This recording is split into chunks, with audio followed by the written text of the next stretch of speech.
আগামী 14 তারিখ নিজেদের বিশ্বকাপ মিশন শুরু করতে চলেছে 5 বারের বিশ্ব চ্যাম্পিয়ন ব্রাজিল। তাদের প্রতিপক্ষ গতবারের সেমিফাইনালিস্ট মরক্কো। কিন্তু এই ম্যাচে ব্রাজিলের ট্যাকটিক্সগুলো কী হতে চলেছে, ব্রাজিলের 11 কী হতে চলেছে, আর সবচেয়ে বড় কথা মরক্কোর উইকনেস এবং স্ট্রেংথ কী কী, তারা কোন জায়গায় আটকা পড়ে, তাদের শক্তিশালী জায়গা কী কী, এবং এই অনুযায়ী ব্রাজিল কীভাবে নিজেদের ট্যাকটিক্স সাজাতে পারে আজকের ভিডিওতে সে সম্পর্কে আপনি জানতে পারবেন। যারা আমাদের চ্যানেলে নতুন আছেন অবশ্যই সাবস্ক্রাইব করে পাশে বেল বাটনটি অন করতে ভুলবেন না, ফেসবুক পেজে নতুন হলে ফলো করতে ভুলবেন না। আমরা কিন্তু 50K খুবই কাছে আছি, সো ক্লিক করে এখনই সাবস্ক্রাইব করে ফেলুন। আপনারা প্রায় 80% মানুষ ভিডিও দেখেন কিন্তু সাবস্ক্রাইব করেন না, প্লিজ। আর ফেসবুক পেজে যারা দেখছেন ফলো করতে ভুলবেন না। আর জার্সিগুলো কিনতে চাইলে এখনই ডেসক্রিপশন থেকে জার্সিগুলো ক্লিক করতে পারেন, ফেসবুকে দেখলে কমেন্ট থেকে দিতে পারেন। তাহলে চলুন দেরি না করে শুরু করা যাক। প্রথমে আমাদের এই জিনিসটা বুঝতে হবে যে মরক্কো দলটা কিন্তু খুবই সাধারণ বা ছোটোখাটো কোনো দল নয়। মরক্কো গত বছরের সেমিফাইনাল খেলেছে এবং তারা অফিসিয়ালি এবছরের আফকন চ্যাম্পিয়ন। এই দলটাতে রয়েছে দুর্দান্ত ট্যালেন্ট। সবচেয়ে বড় কথা, আফ্রিকান দেশগুলোর মধ্যে সম্ভবত সবচেয়ে ভালো টেকনিক্যাল ব্যালেন্স রয়েছে এই দলটার মধ্যে। ব্রাজিল এই মরক্কোর বিপক্ষে ম্যাচের আগে যে ট্রেনিং সেশনগুলো করেছে সেখানে ব্রাজিল এই ধরনের একটা একাদশ ট্রাই করেছে, যেখানে ব্রাজিল 4 জন প্রপার ডিফেন্ডার নিয়ে খেলার চেষ্টা করেছে। যেখানে রাইট ব্যাকে খেলেছেন দানিলো, মূল 2জন ডিফেন্ডার হচ্ছেন গ্যাব্রিয়াল মার্কিনোস এবং বাদিক দিয়ে খেলতে চলেছেন আলেক্সান্দ্রো। গোলকিপার হিসেবে অ্যালিসনকে শুরু করানো হচ্ছে। মিডফিল্ডে ব্রাজিল 3 জন মিডফিল্ডার নিয়ে খেলতে চলেছে, যেখানে খেলতে চলেছেন ক্যাসিমিরো, ব্রুনো গিমারেজ এবং পাকেতা। আক্রমণ ভাগে ব্রাজিল 3 জনকে চুজ করেছে, ভিনিসিয়াস জুনিয়র, রাফিনহা এবং ম্যাথিয়াস কুনহা। এখন এখানে ইন্টারনেটের সবচেয়ে বড় বাওয়াল যে জিনিসটা নিয়ে তৈরি হয়েছে সেটা হচ্ছে দানিলো এবং আলেক্সান্দ্রো কেন। দেখুন, আমাদের প্রত্যেকের চেয়ে কার্লো আনচেলত্তি ফুটবল অনেক বেশি বুঝেন, তাই আমাদের উচিত না কার্লো আনচেলত্তির কোনো ডিসিশনের বিপক্ষে গিয়ে নিজেদের পণ্ডিতে খাটানো। তিনি আমাদের যে ভালো ফুটবল বোঝেন তার উপর আমাদের ভরসা রাখা উচিত। যদিও আমি নিজেও এই দানিলো আলেক্সান্দ্রোদের ভরসা করি না, কিন্তু আমি কার্লো আনচেলত্তিকে ভরসা করি। আমি নিজেও কিন্তু ইবানেস কিংবা ডগলাস সান্তোসকে চুজ করতাম, কিন্তু কার্লো আনচেলত্তি বুঝেছেন এর পিছনে কয়েকটা কারণ রয়েছে। চলুন মরক্কোর খেলার স্টাইল সম্পর্কে একটু বোঝা যাক। মরক্কো এবং নরওয়ের মাঝখানে লাস্ট যে ম্যাচটা হয়েছে সেই ম্যাচটা 1-1 ড্র হয়েছে। সেই ম্যাচে ব্রাজিলের সহকারী কোচ ডেভিড আনচেলত্তি এবং ব্রাজিলের কোঅর্ডিনেটর সেই ম্যাচে কিন্তু উপস্থিত ছিলেন। তারা কিন্তু ওই ম্যাচটাকে ভালোভাবে কিন্তু অ্যানালাইজ করেছেন। তাছাড়াও আমি নিজেও সেনেগালের বিপক্ষে মরক্কোর যে পারফরমেন্স ছিল সেটাকে অ্যানালাইজ করার চেষ্টা করেছি। ওভারঅল কয়েকটা পয়েন্ট খুঁজে বের করতে পেরেছি। নরওয়ের বিপক্ষে মরক্কো প্রথম 20 মিনিটে খুবই হাই প্রেসিং ফুটবল খেলেছে। তাদের খেলার স্টাইলটাকে অনেকে মিড ব্লক ফুটবল স্টাইল বলে থাকেন। তাদের যে ভালো মিড ব্লক ইউজ এই মুহূর্তে বিশ্বের কোনো দল করতে পারে না। দেখুন, লো ব্লক সম্পর্কে আমরা সবাই জানি, যেখানে ডিফেন্ডাররা অনেক পিছনে থেকে অপারেট করেন। হাই প্রেসিং ফুটবলও আমরা জানি। হাই প্রেসিং ফুটবলে খুবই তাড়াতাড়ি বলকে রিকভার করার জন্য একটা জটলার মতো তৈরি করা হয়। প্রেসিং সম্পর্কে বিস্তারিত জানতে এই ভিডিওটা দেখতে পারেন। তবে এই দলটা একটা স্পেশাল প্রেসিং টেকনিক খুঁজে বের করেছে, যেটা হচ্ছে মিড ব্লক প্রেসিং টেকনিক, যেখানে ব্রাহিম ডিয়াজ, ওনাহি এবং এজাজুল এই 3 জন মিলে কিন্তু একসাথে প্রেসিংটা শুরু করে এবং তাদের প্রেসিংটা কিন্তু খুবই হাই হয়। সেক্ষেত্রে দেখা যায় যে প্রতিপক্ষ বলগুলো মিসপাস করে এবং সেখান থেকে তারা আক্রমণ শুরু করে এবং গোল করে। তো তাদের বিপক্ষে খেলার জন্য ব্রাজিলের হয় 2টা ট্যাকটিক্স নিতে হবে। একটা হচ্ছে ব্রাজিল খুবই হাই প্রেসিং ফুটবল খেলবে, যেটার কিন্তু আমরা লাস্ট ম্যাচেও দেখতে পেয়েছি। অথবা দ্বিতীয়ত ব্রাজিল মোটামুটি তাদেরকে একটু টায়ার্ড হওয়ার জন্য লো ব্লকে খেলার চেষ্টা করবে। আমার মনে হয় কার্লো আনচেলত্তি প্রথমটাকেই বেছে নিতে চলেছেন। আর এই জন্যই ম্যাথিয়াস কুনহাকে ইগোর থিয়াগোর উপরে চুজ করা হয়েছে, বিকজ ম্যাথিয়াস কুনহা অনেক বেশি ওয়ার্কলোড নিতে পারে, সে কিন্তু মিডফিল্ডেও সাহায্য করতে পারে, সেই প্রেসিংয়ের কাজটা সে ভালোভাবে করতে পারবে। মরক্কোর খেলা দ্বিতীয় যে জিনিসটা দেখা গিয়েছে সেটা হচ্ছে কুইক ট্রানজিশন। আর এই কুইক ট্রানজিশনটা রীতিমতো ফাস্টার, খুবই ফাস্টার। তারা এত তাড়াতাড়ি বলকে ট্রানজিশনে নিয়ে আসতে পারে আক্রমণ ভাগে, যেটা কিন্তু যে কোনো ডিফেন্সের জন্য কাউন্টার অ্যাটাকে তাদেরকে থামানো অনেক বেশি কঠিন হয়ে যায়। এর ফলশ্রুতিতে মরক্কো যে গোলগুলো অর্জন করে সাধারণত সেগুলো এই কাউন্টার অ্যাটাক থেকেই আসে। তাহলে তাদের বিপক্ষে কী টেকনিক্স নেওয়া যেতে পারে? সেক্ষেত্রে ব্রাজিল 2টো টেকনিক্স নিতে পারে। একটা হচ্ছে এমন প্লেয়ারদের খেলানো যারা তুলনামূলক ফাস্টার, যাতে তাদের সাথে পেসে পেরে উঠতে পারে। সেক্ষেত্রে ব্রাজিলের কাছে যে 4 জন ডিফেন্ডার এই মুহূর্তে আছে তাদের মধ্যে কেউ কিন্তু পেসের দিক দিয়ে খুব ভালো না। দানিলো এইজের কারণে অনেক পিছিয়ে পড়েছে, আলেক্সান্দ্রো পিছিয়ে পড়েছে, তবুও তাদেরকে চুজ করা হয়েছে। এর কারণটা কি? এর কারণটা হচ্ছে ব্রাজিল এই 4 জন ডিফেন্ডারকে অনেকটা পিছনেই রাখতে চাইছে। অর্থাৎ ব্রাজিল ফুলব্যাক না খেলিয়ে প্রপার ডিফেন্ডার দানিলো এবং মোটামুটি ডিফেন্সিভ একজন প্লেয়ার আলেক্সান্দ্রোকে বেছে নিয়েছে। এটার মূল উদ্দেশ্যটাই হচ্ছে ডিফেন্সটা যাতে পিছন থেকে অপারেট করে আর বাকি 6 জন খেলোয়াড় আক্রমণ ভাগে প্রেসিংয়ে কাজ করেন। এক্ষেত্রে দানিলোকে আমরা জানি সে কিন্তু রাইট ব্যাকে খুব বেশি ওভারল্যাপ করে না।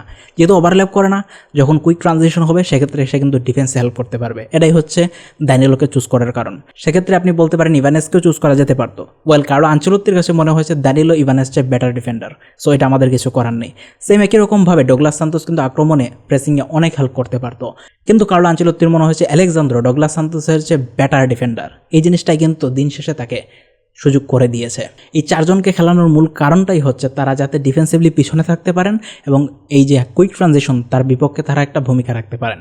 এক্ষেত্রে ব্রাজিলের যে 2 জন ফুল ব্যাক আছেন তাদের থেকে আক্রমণ আমরা খুবই কম দেখতে পাবো। সো ব্রাজিল কিন্তু ডিফেন্সিভলি স্ট্রংও থাকছে, একই সাথে তার আক্রমণ ভাগে 3 জন মিডফিল্ডার খেলাচ্ছে। এটা কিন্তু একটা ভালো টেকনিক। এই 3 জন মিডফিল্ডার খেলানোর দ্বিতীয় কারণটা হচ্ছে তাদের যে কুইক প্রেসটা আছে সেটা কিন্তু আবদে, ব্রাহিম ডিয়াজ এবং ওনাহি এই 3 জনকে মিলে তৈরি হয়। এর মধ্যে ব্রাহিম ডিয়াজ কিন্তু অ্যাটাকার এবং ওনাহি কিন্তু একজন মিডফিল্ডার। সো মিডফিল্ডকে ব্লক করা খুবই জরুরি এবং তাদের যে ফরমেশন নিয়ে একটু পরে আমরা আলোচনা করবো সেখানে দেখবো তারা মাত্র 2 জন মিডফিল্ডার নিয়ে খেলে থাকে। ব্রাজিল যদি 3 জন মিডফিল্ডার খেলায় তাহলে ব্রাজিল কিন্তু নিউমেরিক্যাল সুপ্রিমেসি পেয়ে যাচ্ছে। নেক্সট যে জিনিসটা মরক্কোর খেলায় দেখা যায় সেটা হচ্ছে উইং দিয়ে আক্রমণ করা। তাদের অলমোস্ট সবগুলো আক্রমণ তাদের উইং দিয়ে আসে, মেনলি রাইট উইং দিয়ে, কেননা সেখানে আশরাফ হাকিমি রয়েছেন এবং ব্রাহিম ডিয়াস রয়েছেন। তবে কিন্তু লেফট উইং দিয়ে তারা আক্রমণ করতে পারে, বিশেষ করে আবদে যদি সেখানে খেলে। সো যেহেতু তারা উইং দিয়ে আক্রমণ করে তাদের মিডফিল্ড কিন্তু অনেকটা মরাই, সেখান থেকে আক্রমণ খুবই কম উঠে আসে। এটা কিন্তু ব্রাজিল কাজে লাগানোর জন্যই 3 জন মিডফিল্ডার নিয়ে খেলছে। আর ব্রাজিল যেহেতু রাইট উইং দিয়ে সবচেয়ে বেশি আক্রমণ ফেস করবে, সেক্ষেত্রে আলেকজান্ডারের উপর সবচেয়ে বেশি দায়িত্ব পড়বে, তার উপর সবচেয়ে বেশি প্রেশার পড়বে। সো কার্লো আনচেলত্তি তাকে কীভাবে বাঁচান সেটা কিন্তু দেখার বিষয়।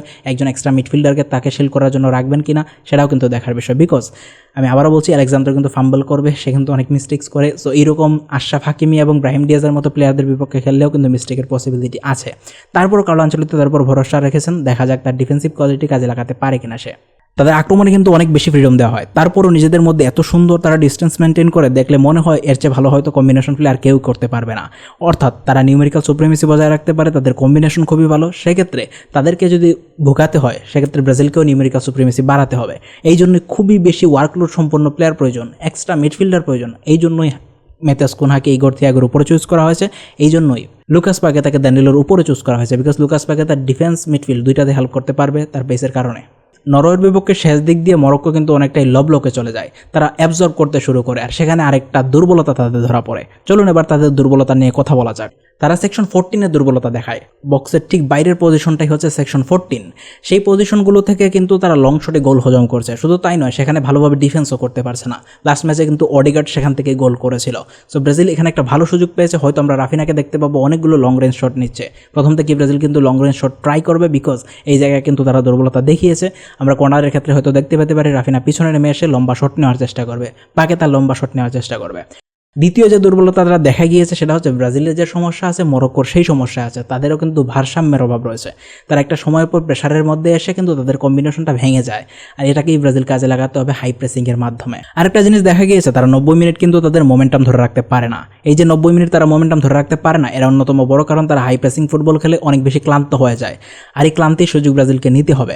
ব্রাজিল এই ক্ষেত্রে কিন্তু অনেক বেশি উইঙ্গারকে ইউজ করতে পারে সেকেন্ড হাফে সাবস্টিটিউট হিসেবে। তারা মিড ব্লক যে ফুটবলটা খেলে সেটা অনেক বেশি ডিসিপ্লিনড এবং তারা খুব সহজে বলগুলোকে জাম্প করাতে পারে, আক্রমণে ট্রানজিশন করাতে পারে। কিন্তু যে সমস্যাটা আমি বললাম, তাদের আক্রমণটা কিন্তু উইং নির্ভর।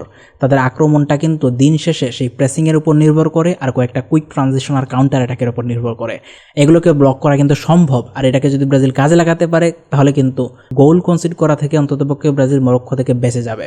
আরেকটা জিনিস যেটা দেখা গিয়েছে সেটা হচ্ছে লাস্ট ম্যাচে তারা যখন লো ব্লকে চলে গিয়েছে তখনও কিন্তু তারা ভালো কাউন্টার অ্যাটাক তৈরি করেছে।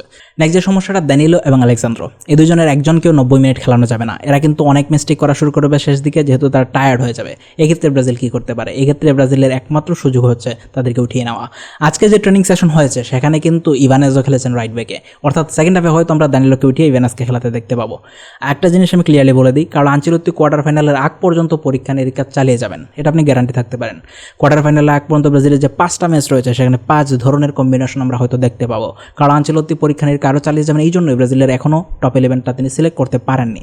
সো এই জন্য এই ম্যাচেও আমরা দানিলোকে শুরু করিয়ে শেষ দিকে আবারও ইভানেজকে দেখতে পেতে পারি।